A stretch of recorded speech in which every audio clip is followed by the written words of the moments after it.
Across the blue waters of the Aegean, where myths breathe as deeply as history, there rose once a palace of dazzling walls and painted columns, a palace that hid beneath it something darker than any mortal could imagine.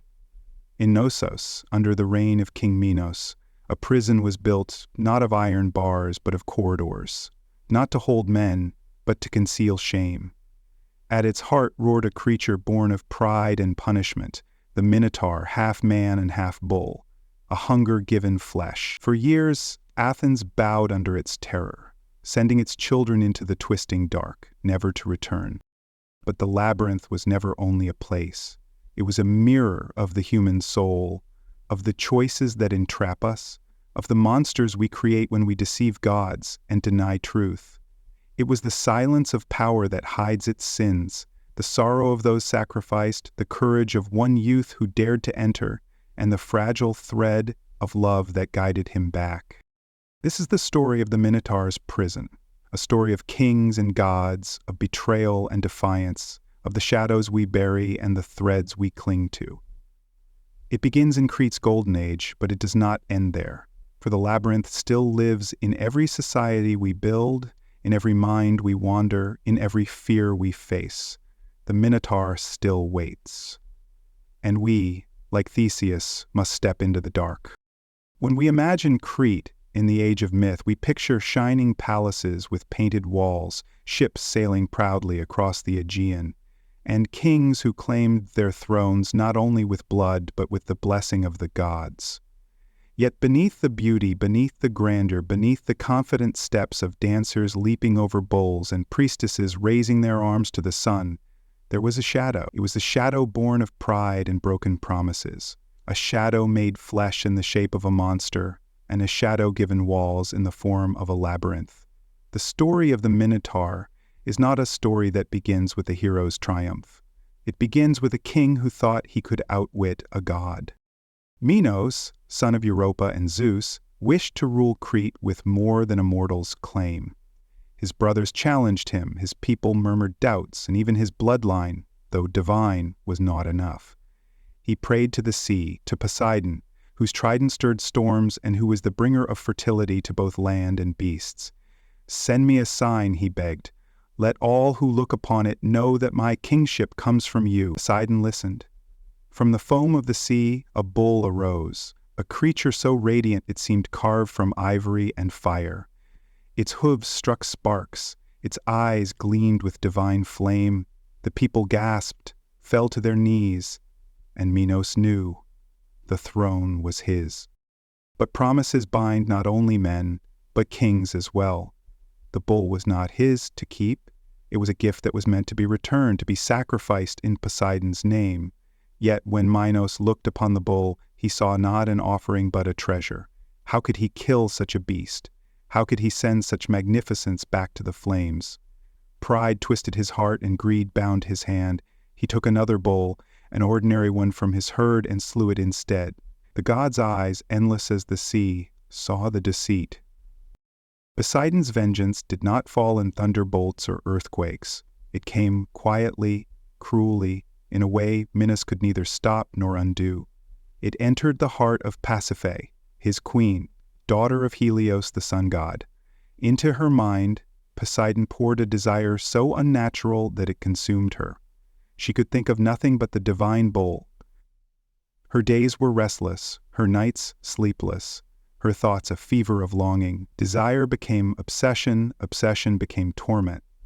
She turned to Daedalus the craftsman, a man whose mind was a forge of endless inventions. Whispering her shame, she begged for aid. Daedalus, with the cold ingenuity of a man who solves puzzles even when they should not be solved, built her a hollow cow of wood, covered in the hide of a slain heifer. Pasiphae climbed inside, and the bull, deceived, mounted it. From this unnatural union, a child was born.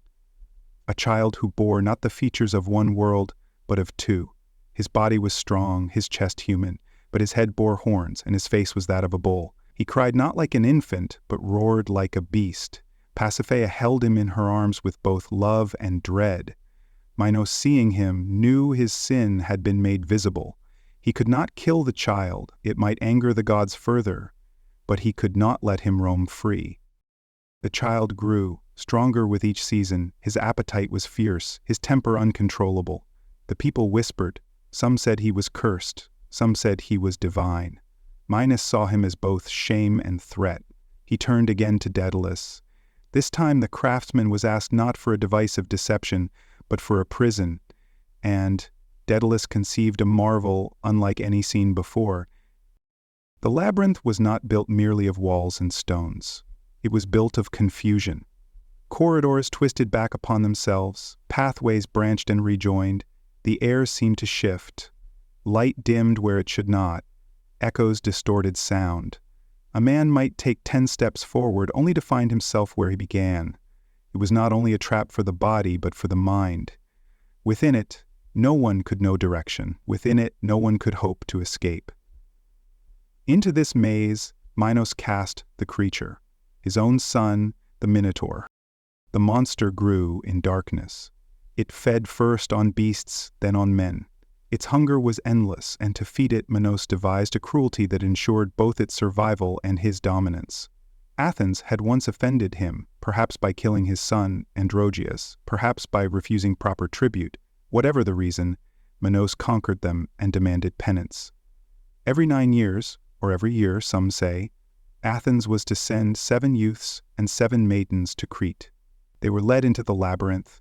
They never returned. The Minotaur hunted them. Their screams echoed in the corridors, their bones littered the dark. Thus the labyrinth became 2 prisons at once. For the Minotaur, it was a cage from which there was no escape. For the Athenians, it was a tomb into which they were thrown. It was impartial in its cruelty. The Minotaur raged within it, but so too did the voices of the innocent, and Minos, who thought he had hidden his shame, now wielded it as a weapon. The labyrinth became his symbol of power. He ruled not only with fleets and armies, but with terror. The world knew that Athens sent its children to Crete, that none returned, that within Knossos there was a darkness even kings could not tame. The myth could end here, with a monster imprisoned, a city enslaved, and a king enthroned. But myths do not rest in stillness. They stir, they demand balance. Into this tale of fear would come hope, into this prison would come defiance. Into this darkness would step a youth who carried both, sword and destiny. His name was Theseus. But before we speak of Theseus, let us linger in the labyrinth itself.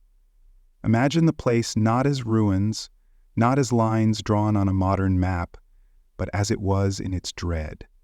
Torches flickered along damp walls, shadows twisted into shapes that looked alive. The smell of blood and fear lingered in the air. Every sound seemed to come from nowhere and everywhere at once. To walk there was to feel watched, hunted, lost. This was no mere prison. It was a reflection of Minos' sin, a monument of stone to his broken promise. Every step whispered of betrayal. Every wall echoed with guilt.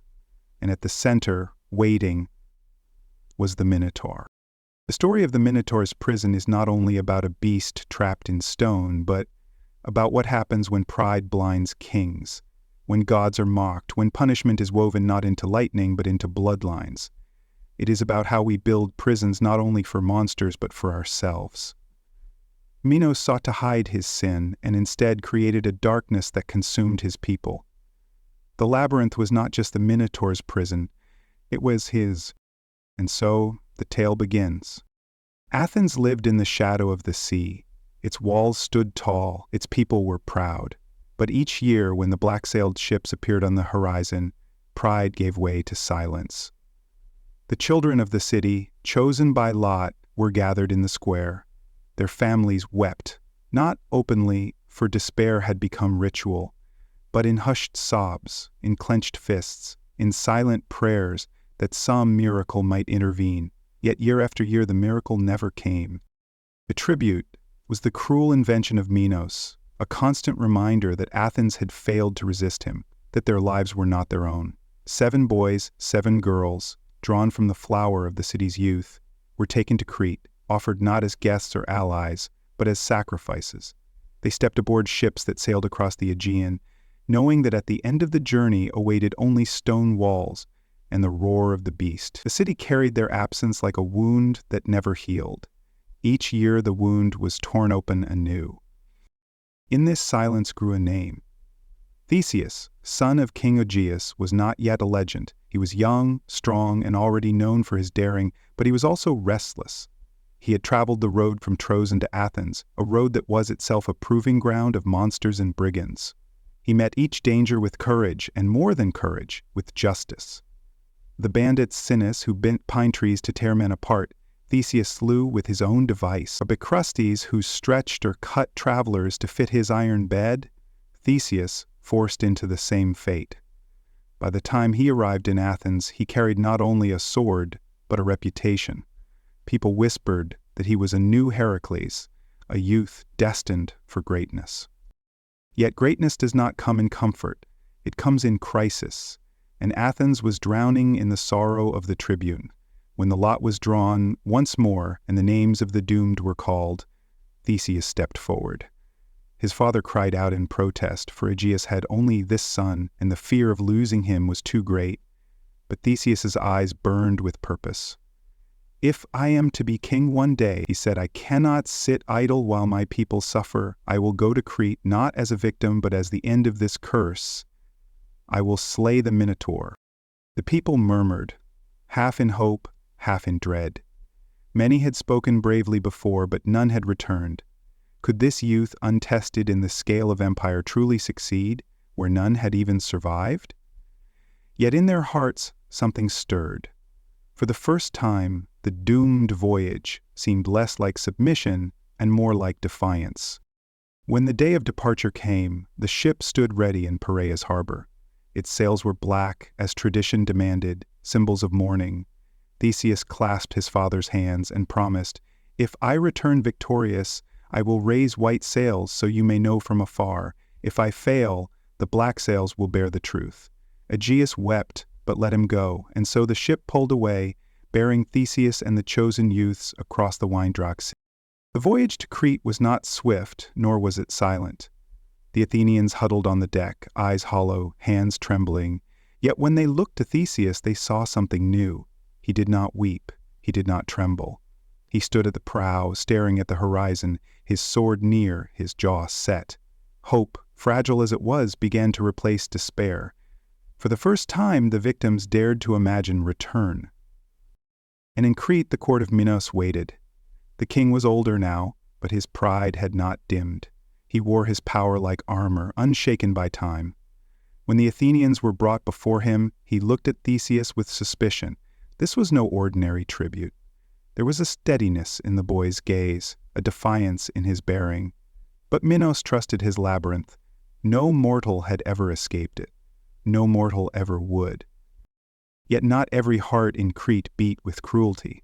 Among those who watched the Athenians was Ariadne, daughter of Minos and Pasiphae. She had grown up under the shadow of the labyrinth, hearing the muffled roars that rose through the palace floors, seeing the endless sorrow in the faces of the youths brought each year.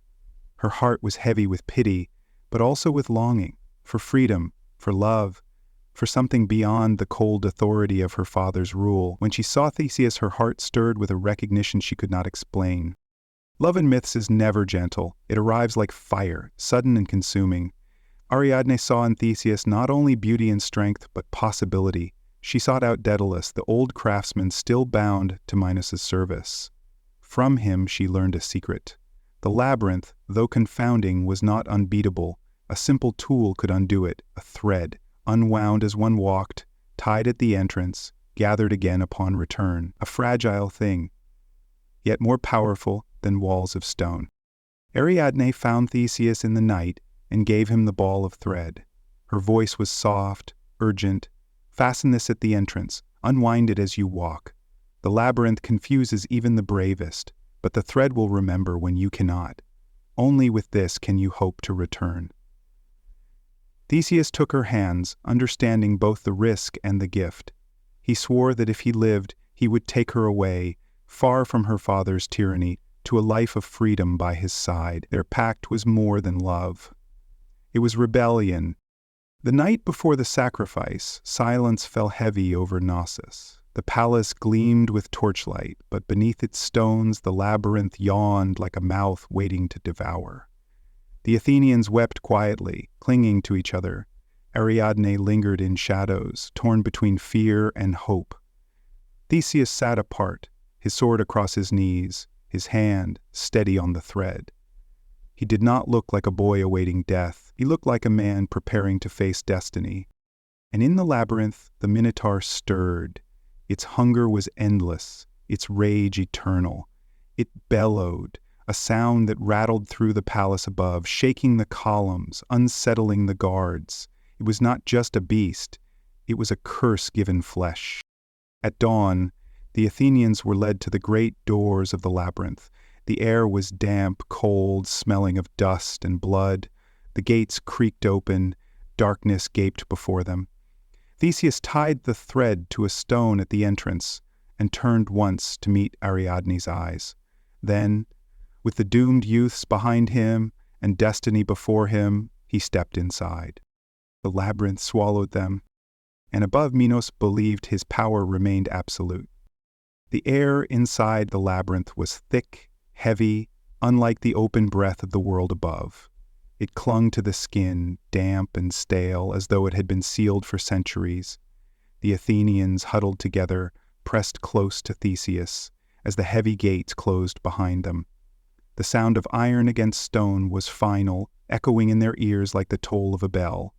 The light of the torches flickered, throwing shadows that twisted into monstrous shapes across the walls.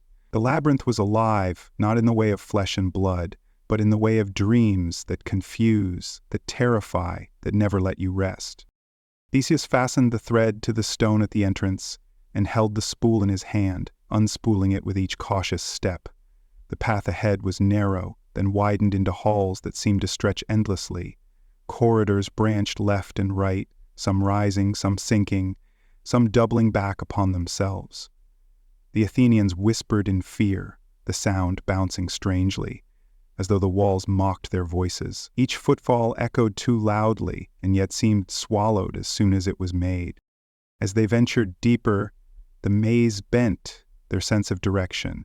North, south, up, down. All dissolved. The torchlight danced, and sometimes it seemed as if the flame itself bent with the walls, warping reality.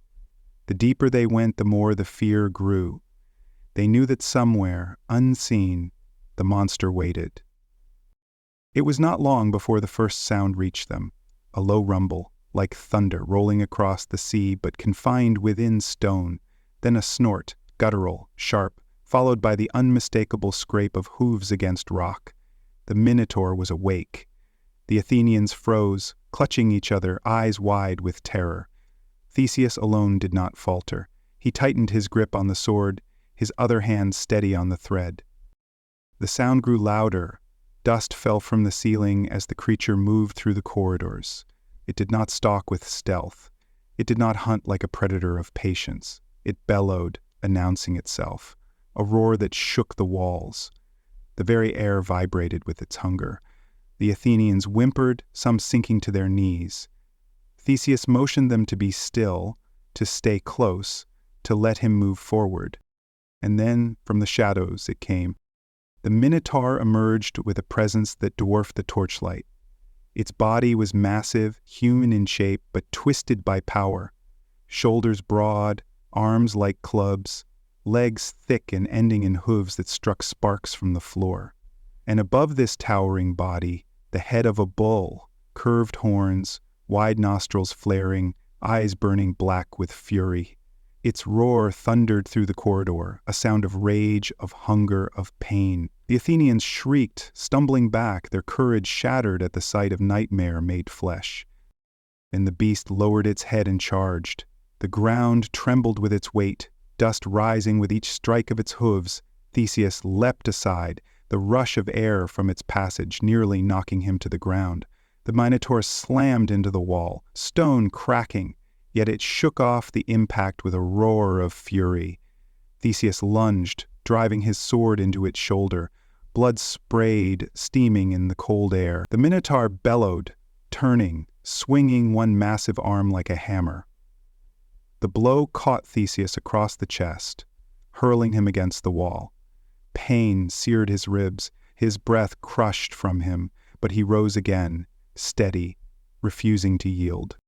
The Athenians scattered, their screams echoing in a dozen directions at once. Some stumbled into side corridors, others cowered behind fallen stones, but the Minotaur ignored them, for now.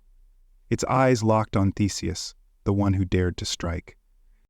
The battle was not graceful. There was no dance of swords, no poetry of duel. It was rage against resolve, brute strength against human cunning. The Minotaur swung its fists, smashed its horns against the stone, lunged with the ferocity of an animal unbound. Each attack could have crushed Theseus outright, but he was quick, darting aside, using the narrow walls to his advantage. He struck when he could, slashing the beast's arms, cutting across its hide. Each wound slowed it, yet did not stop it. Its blood hissed on the stones, but its fury only grew. Theseus remembered the bull leapers of Crete, the youths who vaulted over charging bulls in festivals. He waited, watching, breath steady, sword ready. The Minotaur lowered its head again, snorting, pawing at the ground, preparing to rush. At the last instant, Theseus leapt, twisting in the air, landing on the beast's back. With a cry, he drove his sword deep into its neck. The Minotaur roared, thrashing wildly, slamming itself against walls, trying to throw him off. The labyrinth shook with its fury, dust cascading, torches falling to the floor. Theseus clung tightly, twisting the blade, forcing it deeper. Blood poured, steaming, staining his arms. The creature stumbled, staggered, its strength faltering. With a final desperate effort, Theseus plunged the sword into its chest, driving it to the hilt. The roar broke, fading into a guttural moan. The Minotaur shuddered, knees buckling. It collapsed, its massive body shaking the floor as it fell. For a moment the labyrinth held its breath. Then, silence. The Athenians crept from the shadows, their faces pale, their eyes wide in disbelief. They stared at the fallen beast, at the blood spreading across the stone, at the hero who stood above it, battered, bloodied, but alive. The Minotaur, the curse of Athens, the shame of Crete, the prisoner of the labyrinth, was dead. Theseus's chest heaved with exhaustion, his ribs aching, his skin streaked with blood, but his eyes burned with triumph. He knelt, gripping the thread, gathering it, retracing his steps. "Come," he told the Athenians. "We go home."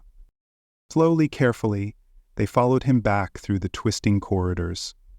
The thread gleamed faintly in the torchlight, guiding them out of confusion, leading them back toward freedom. Step by step, they retraced their way, until at last the labyrinth opened again to the world above. And there, waiting with breathless hope, was Ariadne.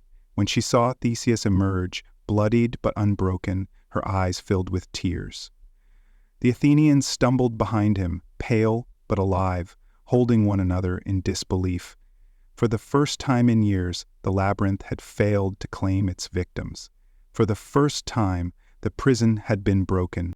But even in triumph, shadows linger. Theseus clasped Ariadne's hands, promising a future of freedom, but the gods do not grant mortals victories without cost. Already threads of fate were twisting, already betrayals were waiting. The Minotaur was dead, but the labyrinth's echo would haunt them still. The roar of the Minotaur lingered in the labyrinth even after its body had fallen still, echoing in the minds of those who survived. When the Athenians emerged into the cool air of dawn, they stumbled as if stepping into another world. For them, the labyrinth had been an eternity of dread, and to stand once more beneath the open sky was like being reborn. They breathed greedily, eyes wide, as though afraid the air itself might vanish.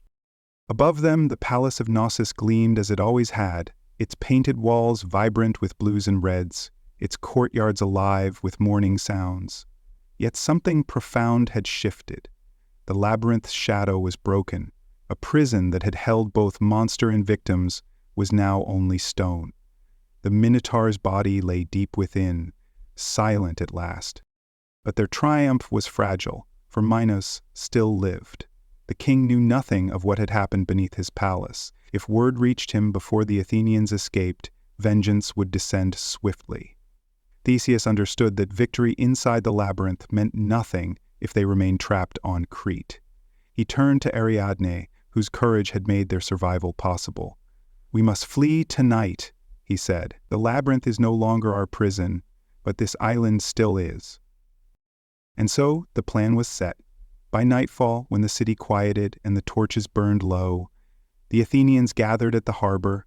The ship that had carried them in sorrow now waited in silence, a dark shape against the water. Yet the way was not clear.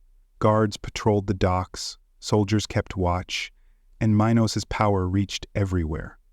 Ariadne, who had grown up within the machinery of her father's rule, moved among them like a shadow. She whispered to those who could be bribed, slipped past those who could be distracted, and led Theseus and his companions through the darkness. One by one, they boarded the ship. The oars dipped into the water, pulling them from the shore. Knossos receded behind them, its towers shrinking into the night. For the first time in years, Athens' tribute sailed not toward death, but toward life. Yet the sea, which had given them freedom, would also test them. As the ship cut across the waves, Ariadne stood beside Theseus, her heart filled with both relief and love. She had risked everything, her home, her family, her very life, for this man and the promise of a new beginning. Theseus, weary from battle, yet triumphant, swore to her that she would never regret her choice. But myths are rarely kind to promises. On the island of Knossos, where they stop to rest, the story darkens. The versions differ, but the outcome is the same. Some say Theseus abandoned Ariadne while she slept, leaving her on the shore to wake alone, her cries lost to the sea. Others claim that the gods themselves intervened, demanding that Ariadne be left behind, for Dionysus, god of wine and ecstasy, had chosen her for himself. Whatever the cause, when Ariadne awoke, she found the ship gone, the horizon empty, the man she loved vanished. Her grief filled the island, a lament of betrayal that poets would echo for centuries. She had saved a city, she had guided a hero, and yet she was cast aside. Her thread, once the symbol of salvation, now seemed the cruel reminder of her unraveling.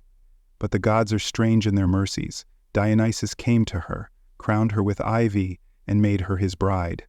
Some say he lifted her grief into the stars, where her crown shines still.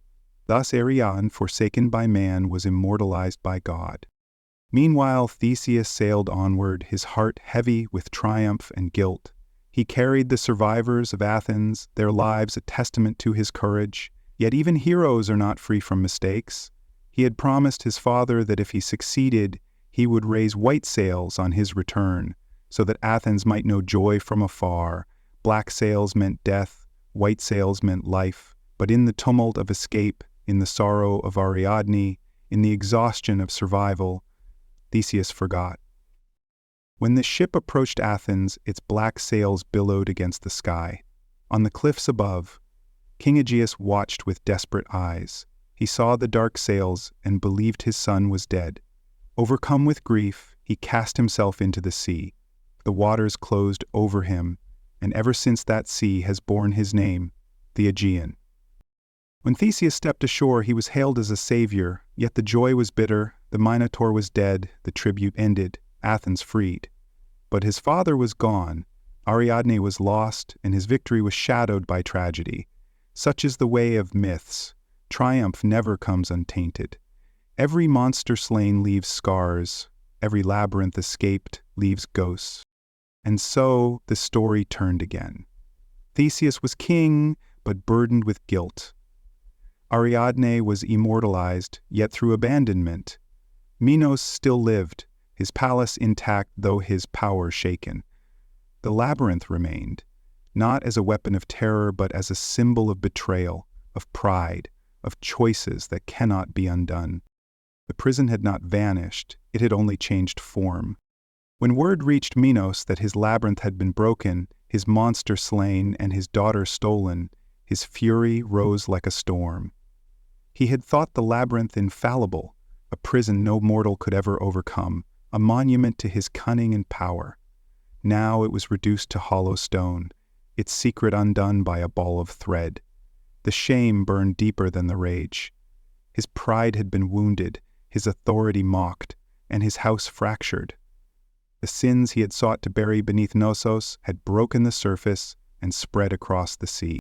He cursed his daughter's name, but Ariadne was beyond his reach, claimed by gods. He cursed Theseus, but the youth was gone, sailing back to Athens with victory in his hands.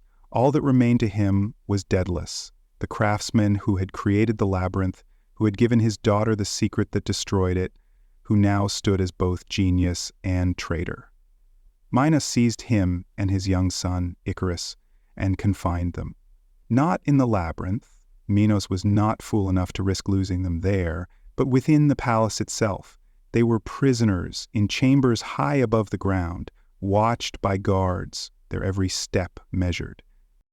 But Daedalus was not a man who accepted confinement. His mind, sharper than any blade, turned to the sky. Stone walls and locked doors were prisons only to those who accepted them. To Daedalus, they were puzzles to be solved. He watched the birds that wheeled above the palace, gathering their fallen feathers. He softened wax and molded it with careful hands. Day by day, he bound the feathers into wings, teaching his son as he worked. "This will be our escape," he whispered. "Not through stone, not through sea, but through the air itself." At last, the day came. The wings were ready, vast and gleaming, delicate but strong. Daedalus bound them to his arms and to his sons. Before they took flight, he gave Icarus a warning, his voice heavy with love and fear. "Do not fly too high, my son. The sun will melt the wax. Do not fly too low, or the sea will weigh you down. Keep to the middle path, and you will live." They leapt into the sky. For a moment there was terror, then wonder, as the air lifted them, as the wings carried them free of Crete. Below, the guards cried out, powerless to stop them. The sea stretched wide and open, the horizon, promising freedom. Fishermen in their boats looked up, astonished, thinking they saw gods ascending. Daedalus's heart soared, yet fear still gnawed at him. He looked often to Icarus, who laughed with the joy of flight, his youth unburdened by caution. But joy is perilous when it forgets its limits. Icarus, intoxicated by the sky, rose higher and higher. He reached toward the blazing sun, his laughter ringing in the air. Daedalus cried out, but the warning came too late. The wax softened, the feathers loosened, the wings faltered. Icarus struggled, but the air no longer held him. He plummeted, his cries piercing the sea's roar, until the waves swallowed him. The waters where he fell have borne his name ever since, the Icarian Sea. Daedalus flew on alone, his heart broken. He reached Sicily, weary and grieving, carrying the weight of both genius and loss. His escape was victory, but it was stained with sorrow. Just as Theseus had slain the Minotaur but lost Ariadne and his father, Daedalus had won freedom only by sacrificing what he loved most. In myth, triumph always bears a price. Minos, robbed of his monster, robbed of his daughter, robbed even of his architect, was left a hollow king. His wrath turned outward. He pursued Daedalus across the sea, determined to drag him back, to reassert his power. He carried with him not armies alone, but the desperation of a man who feels his empire slipping away. Yet in Sicily Minos met his end.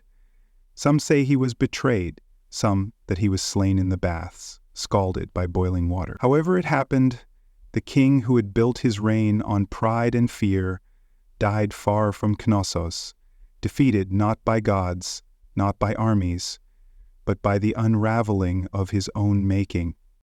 And what of Crete? Without the Minotaur, without the terror of the Labyrinth, without the cunning of Daedalus, its supremacy waned. The island still shone with beauty, its palaces still glimmered with painted walls, but the shadow that had once subdued Athens was gone. Power shifted. Athens grew stronger, emboldened by Theseus's triumph, while Crete's glory faded into memory. The labyrinth crumbled. The monster's roar fell silent. Minos' line dwindled. Yet the prison lived on, not in stone, but in story. For every teller of the tale carried the labyrinth with them. Sailors spoke of it to frighten children. Poets wove it into their verses. Philosophers used it to explain the puzzles of life and mind. The Minotaur's prison ceased to be a place and became an idea, one that could never truly die. And perhaps that is the greatest irony.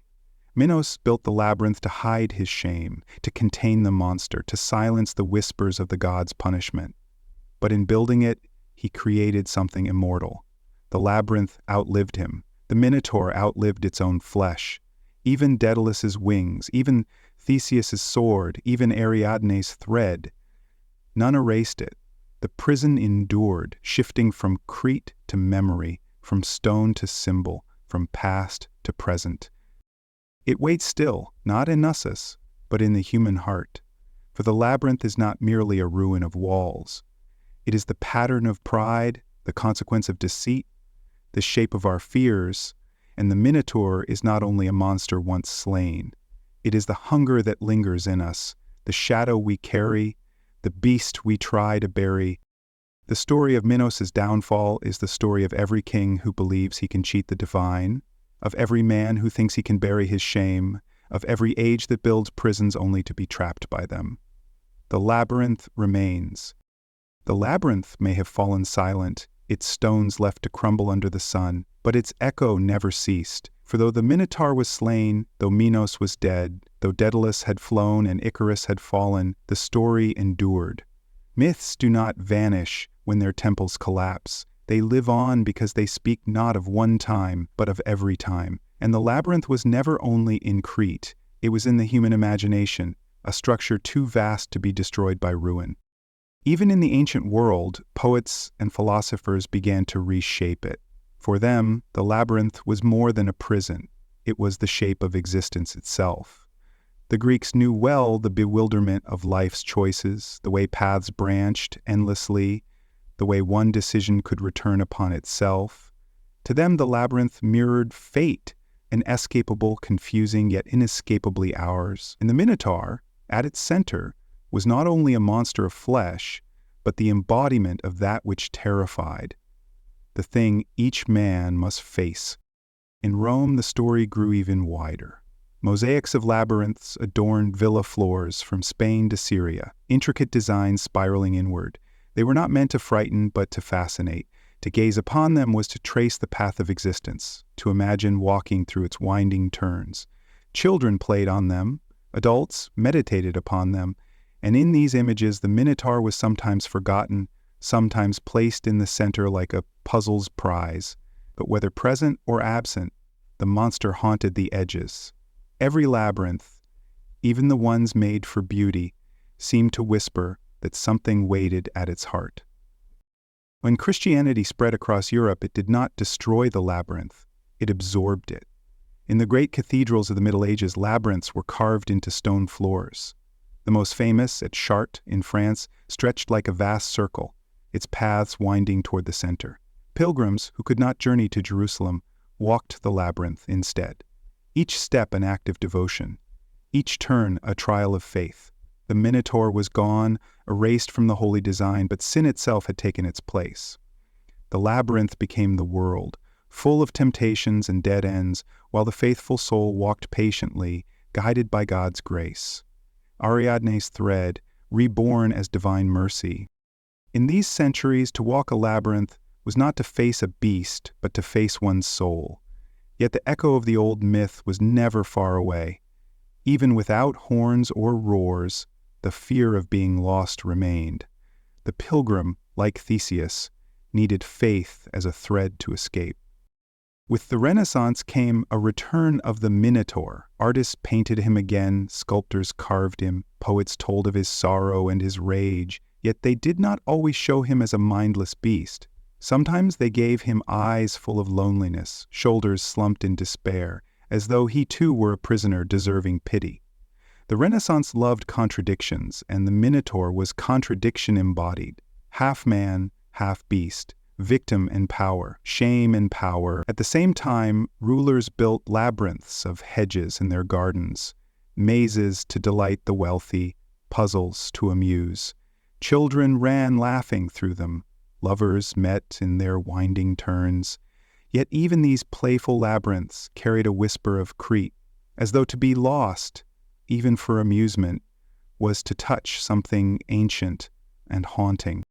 Later still, the Enlightenment transformed Ariadne's thread into reason itself. Philosophers invoked it as the symbol of clarity, of logic guiding man through the confusion of superstition and error. In their writings, the labyrinth was ignorance, and the Minotaur was tyranny, falsehood, or fear.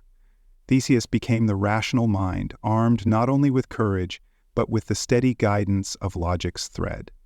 To slay the monster was to liberate mankind, to emerge into the light of truth. The myth shifted again, now less a tale of gods and kings than a lesson in philosophy. But the Romantics could not accept so clean a vision. To them, the labyrinth was not only a trap, but a mystery. It was the beauty of the infinite, the ache of longing, the poetry of being lost.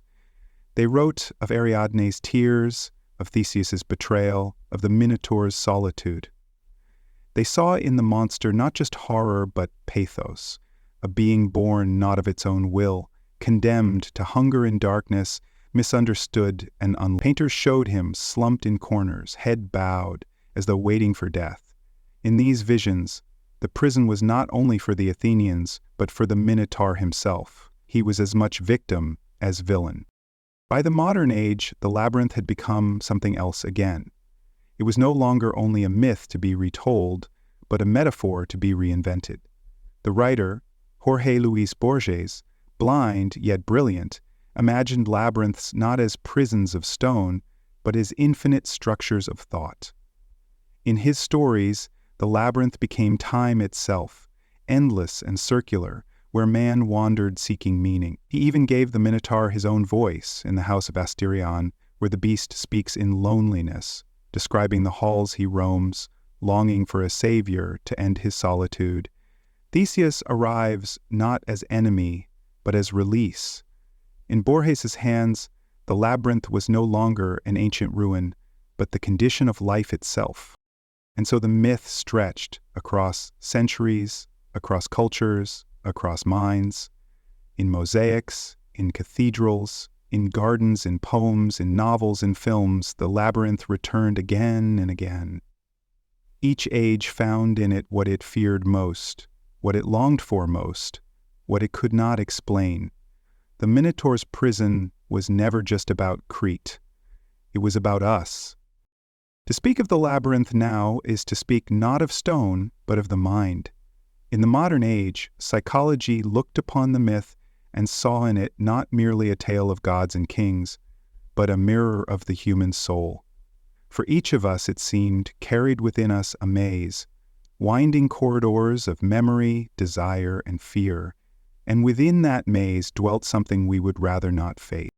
The Minotaur became the shadow self, the part of us we deny and repress. Carl Jung, searching for the universal shapes of the unconscious, would have recognized him as archetype, the monster born of shame, hidden away in darkness, feeding on whatever innocence we cast into it. He is rage, lust, jealousy, trauma, all the impulses we bury, and the labyrinth is the unconscious mind itself, built of twists and turns, blind alleys and sudden descents, where one can wander for years without finding the way out.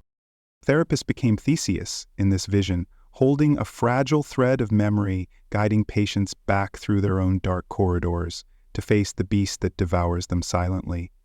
But there is a paradox here. To kill the Minotaur is not always to heal, for in destroying him we risk losing something essential. He is not purely evil. He is energy, instinct, vitality. The real task is not only to conquer him, but to recognize him, to integrate what he represents, to make peace with the shadow. If we only slay him, he may rise again in another form, for the labyrinth within us never disappears. Outside the realm of psychology, the labyrinth also became a symbol of society itself. In every age, structures of power have resembled its endless corridors. Bureaucracies of papers and signatures, systems of rules and laws that lead citizens in circles, institutions designed not to liberate but to confuse. The labyrinth of Crete was built to hold a monster, but modern labyrinths hold us. The Minotaur within them may not wear horns, but he devours all the same. Our time, our freedoms, our hopes. And often, like the Athenians, we wander these systems resigned, not expecting escape. Technology, too, has become labyrinthine. The internet, once imagined as an open field, reveals itself as an endless maze of algorithms and loops. One click leads to another. Corridors branch infinitely, and always there is the sense of moving forward while never leaving. The Minotaur here is not a beast of flesh, but of attention, of addiction, of unseen forces feeding upon our hunger for connection. And what of Ariadne's thread? It is reason, discipline, community, the fragile tools that can guide us out before we are consumed. The labyrinth also persists in our cities. To walk through the tangled streets of a modern metropolis is to feel Knossos alive again. Towers rise like palace walls, alleys twist into confusion, subways burrow deep like tunnels beneath the earth. We wander among millions and yet feel alone, each of us lost in our own corridors. The Minotaur of the city is alienation, anonymity, the hunger of loneliness amid the crowd. Yet here too the thread may be found, in friendship, in love, in the small connections that guide us back to one another. The philosophers of the 20th century saw in the labyrinth the condition of existence itself. To live, they said, is to wander paths we did not choose, to face choices we do not fully understand, to move toward an end we cannot escape. Albert Camus spoke of absurdity, the sense that life offers no clear pattern, only turns upon turns. Jean-Paul Sartre wrote of freedom bound to responsibility, each corridor a decision that defines us. In their vision, the labyrinth is not a punishment of gods, but the reality of human life. And the Minotaur at its center is death, waiting for each of us, unmovable, undeniable. But here too Theseus still walks. For to be human is to confront the inevitability of death, and yet to live as though the thread still leads somewhere. The sword may not defeat the beast forever, but the courage to step into the maze is itself meaning. The labyrinth teaches not escape, but endurance, not certainty, but defiance. Even art and literature in modern times have returned to the image endlessly. In novels and films, mazes are built not only of stone, but of memory, of dream, of language itself. Stanley Kubrick filled The Shining with a hedge maze where madness stalks like the Minotaur.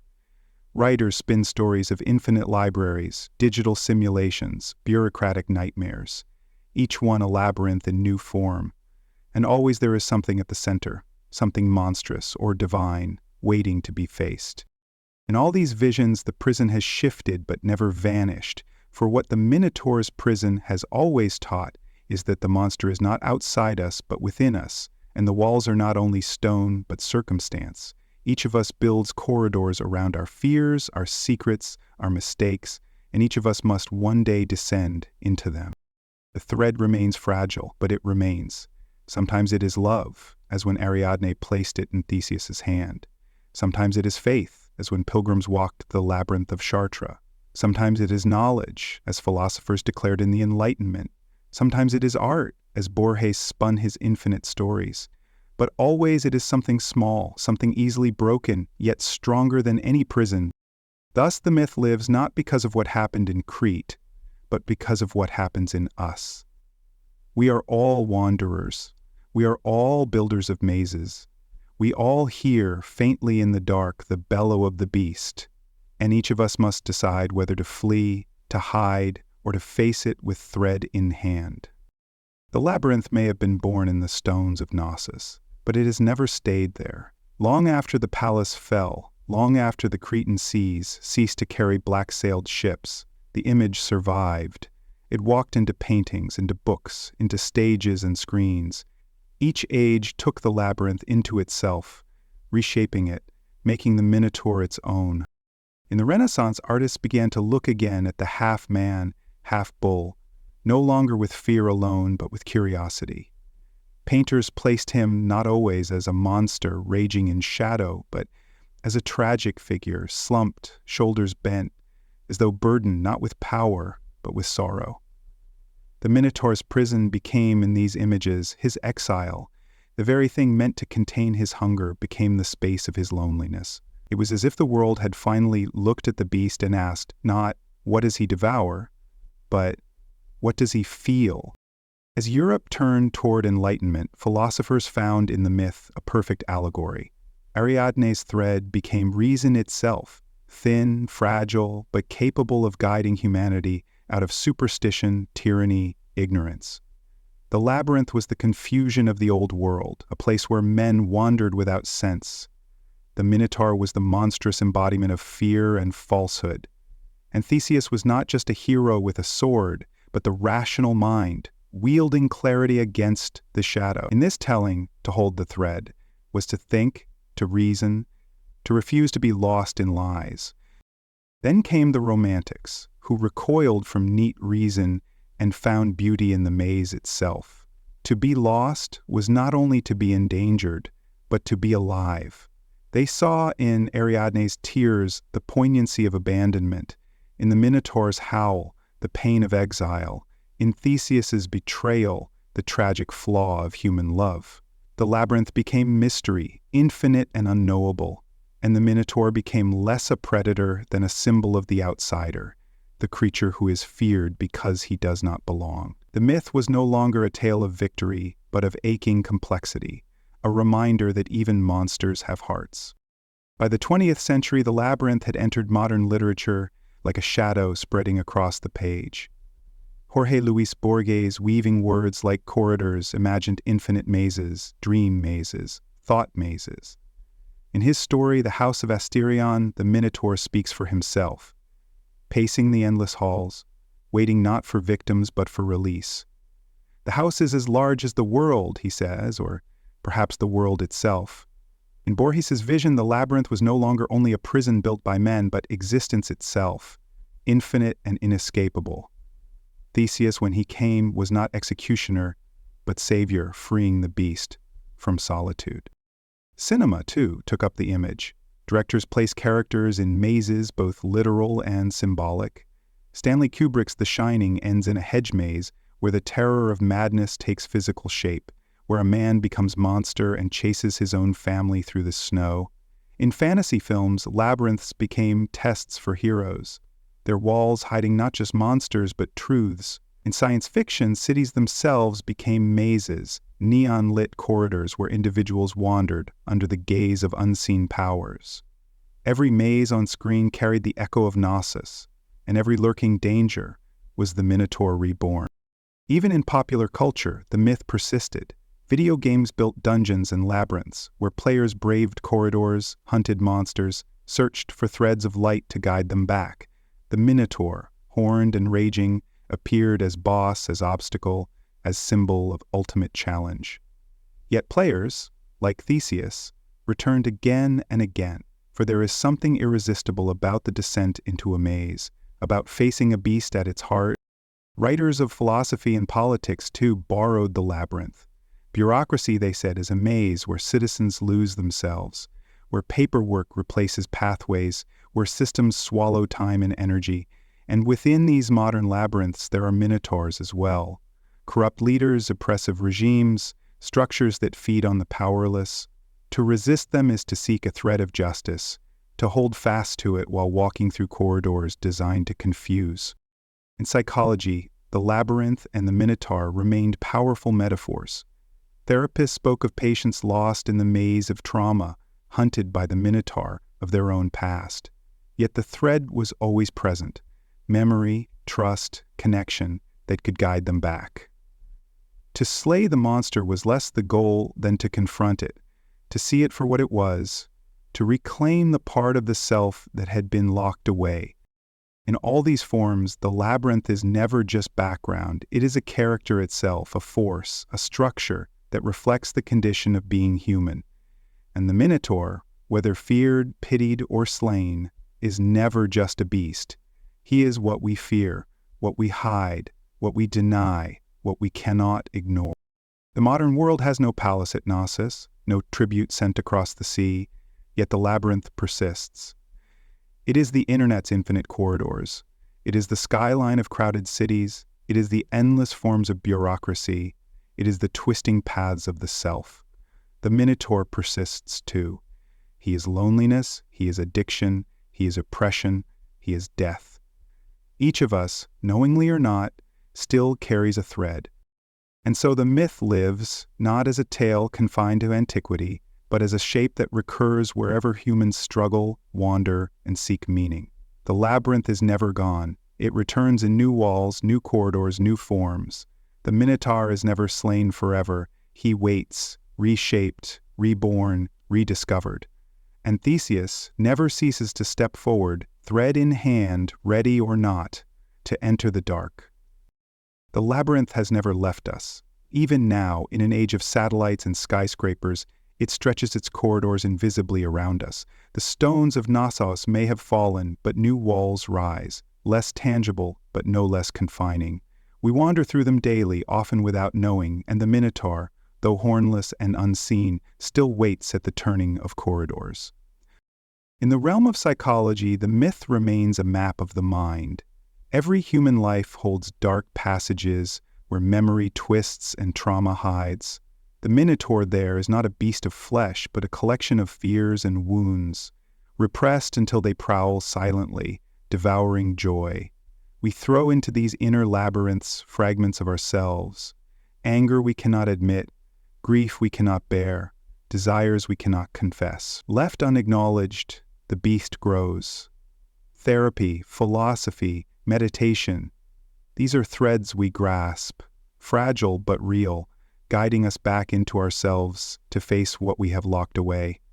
Some emerge stronger, having met their shadow and lived. Some are consumed. And in this struggle, we recognize that the story of Theseus is not ancient, but ongoing.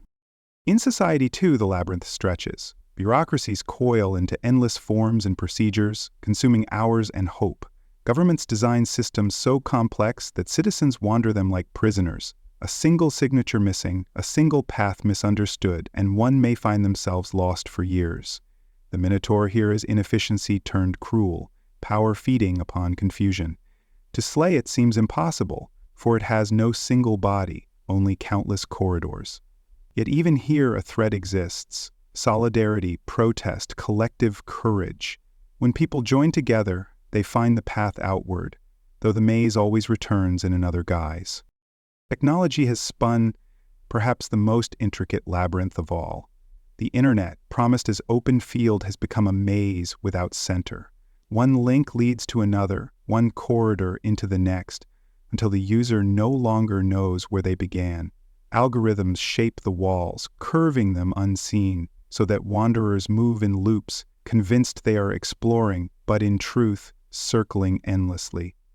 The Minotaur of this labyrinth is not a creature we see, but a hunger we feel, the craving for attention, the addiction to endless scrolls, the quiet erosion of time.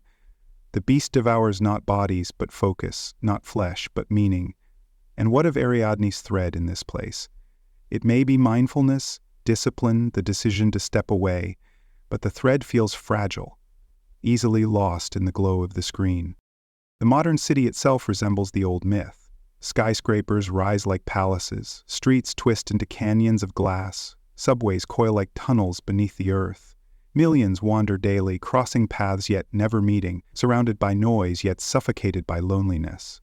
The Minotaur here is alienation, the silent hunger of disconnection in the midst of crowds. Each individual feels both hunter and hunted, searching for belonging, fearing invisibility.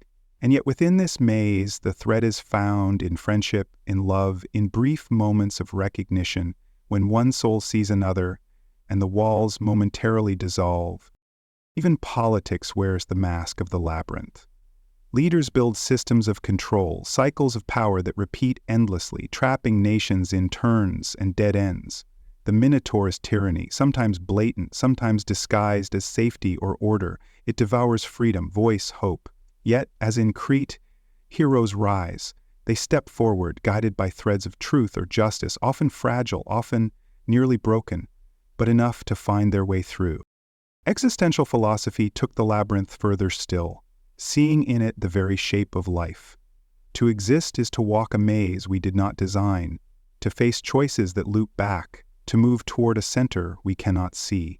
And at the end waits death, silent and certain. The Minotaur no one can escape. Some, like Albert Camus, insisted we must imagine Theseus, or perhaps Sisyphus, as happy, finding meaning not in exit but in the walking itself. Others saw in the labyrinth not despair but defiance, the courage to live fully, even knowing the beast awaits. The myth in this reading does not promise escape. It promises only the nobility of the struggle. Part continues to return to these corridors.